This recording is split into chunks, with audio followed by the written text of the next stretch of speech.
If you are looking for something that you don't know what it is, then how do you, which frequency are you looking at? The film is definitely an entry point into the world of madness, and madness as a positive, perhaps, in the way that we might consider the next phase of humanity in space. Hopefully you will be changing your way of thinking and seeing things as you come and see Doppelgängers with us.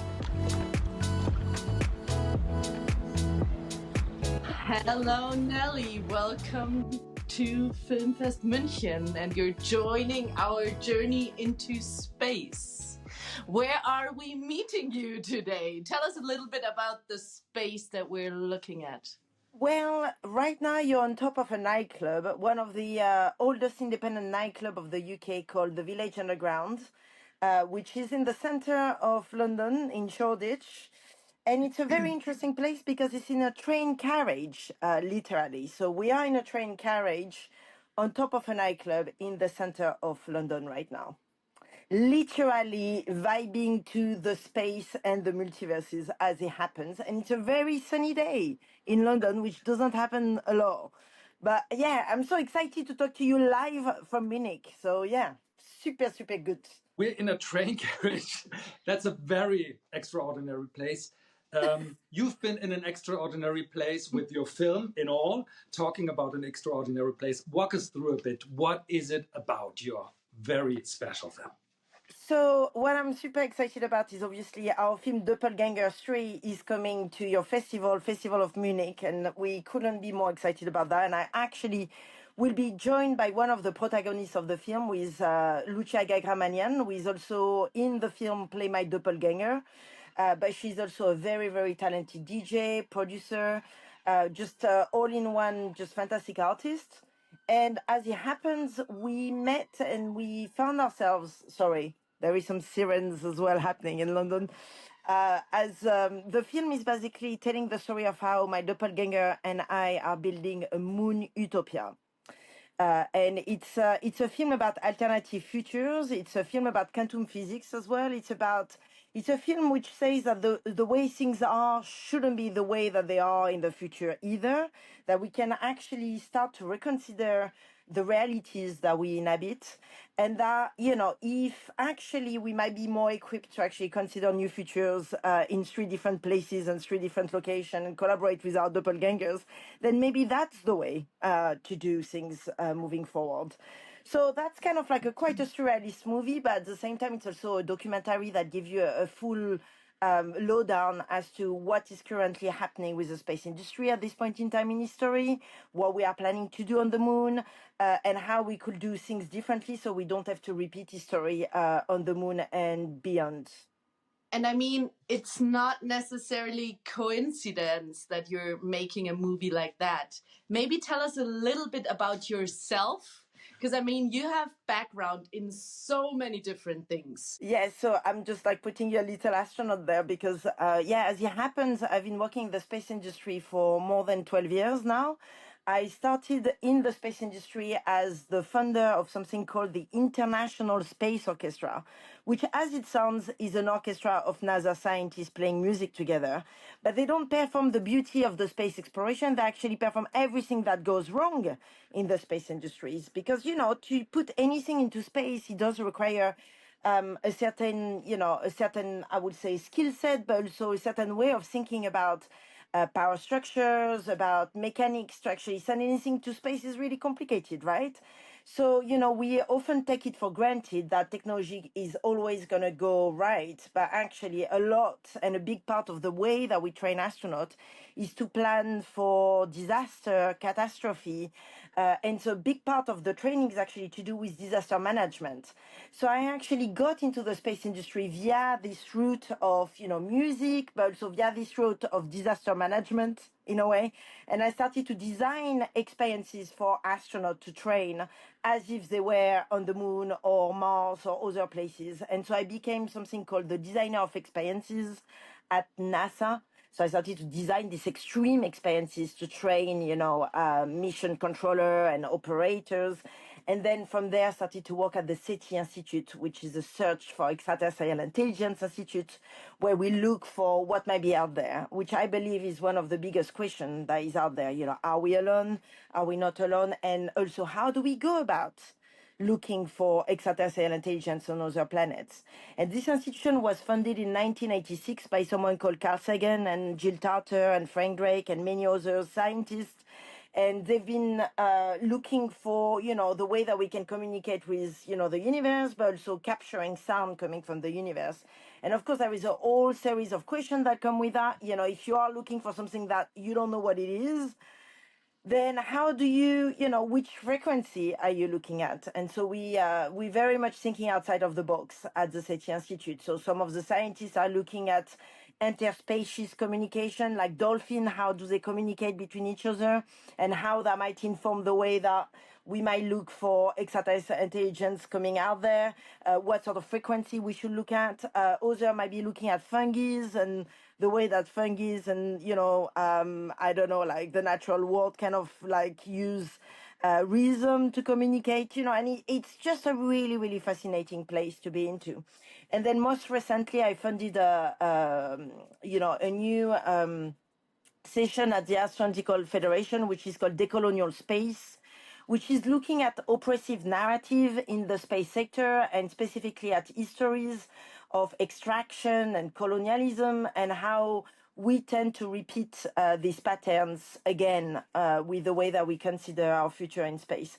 So yeah, so I'm across all different sectors, whether it's space policy, politics, but also the actual design of emergency procedures for astronauts. Wow. That's a lot. That's a lot. That's a lot. But I hope you didn't fall asleep. You're still alive. No. I'm just like, what's next?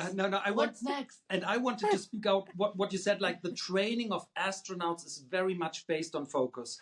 What you created with the orchestra is kind of a decompression vehicle, I would say. What are you showing us? Well, I'm showing it. No, I'm listening, but maybe I'm showing as well. Okay. Highly complex material, but in an extremely playful way, isn't it, Nelly? That is super important for the brain to function in a way, to become creative. How do you evaluate that? So I was just showing you some of the patches and some of the, you know, kind of like the pictures of the International Space Orchestra, even though this film, Doppelgängers³ doesn't have anything to do with the International Space Orchestra. But you're absolutely right, and thank you for pointing this out. The film Doppelgängers³ has got a lot of humor. I think for me, it's especially, sorry, it's not for me, but we have police arriving here, so just in case our listeners are wondering what the hell is happening. This is London for you, you know, always some kind of action. Direct from London. We're going to wait for this. Yeah, so, I mean, look, the film, like you mentioned, has got a lot of entry points for members of the public because obviously I'm talking about quite complex issues here. I'm talking about the idea that, in a way, we need to start thinking afresh for the next iteration of humanity in space. And this is very complex in itself. Like the idea that you have to start building a complete new language, a complete new systems of reference for the next phase of humanity, right?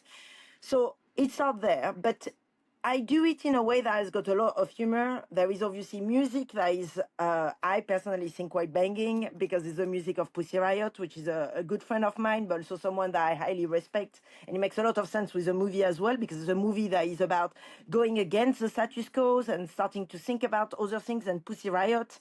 Nadia is someone that has been fighting, you know, the regime in power and specifically totalitarianism in Russia for, you know, many, many years as part of Pussy Riot, but also, you know, in a artistic practice. So I couldn't think of anyone better to do the music. So it's an entry point for member of the public, the music element.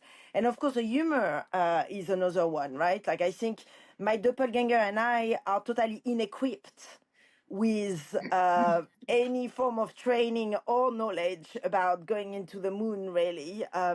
And so, you know, so with that comes a lot of humor because, of course, they are claustrophobic as well. I forgot to say that. And we end up being locked up in a cave for like 2 weeks together. And so, you know, you get to see that as well in the documentary. And it doesn't go as planned. And yeah, obviously, yeah, it's both a drama comedy, I would say, as much as it is a documentary.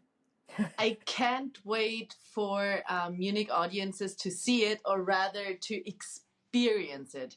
Because when I met you in Austin, Texas at South by Southwest at the world premiere, it's always a bit of a performance as well. So maybe tease the Munich audience a little bit. What are they in for?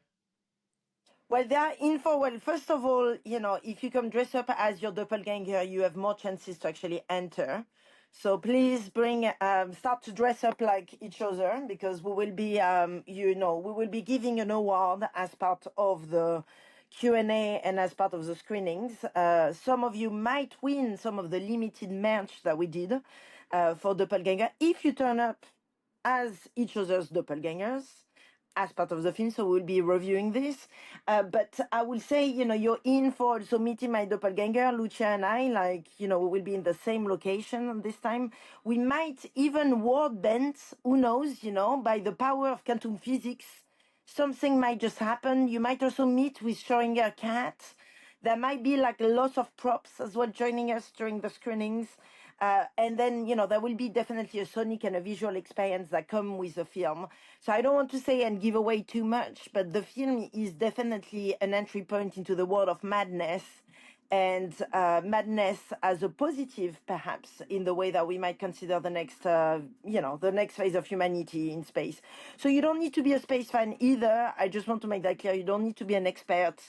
All of this is going to make sense as you turn up, and you watch the film with us. It's an experience. You're totally right.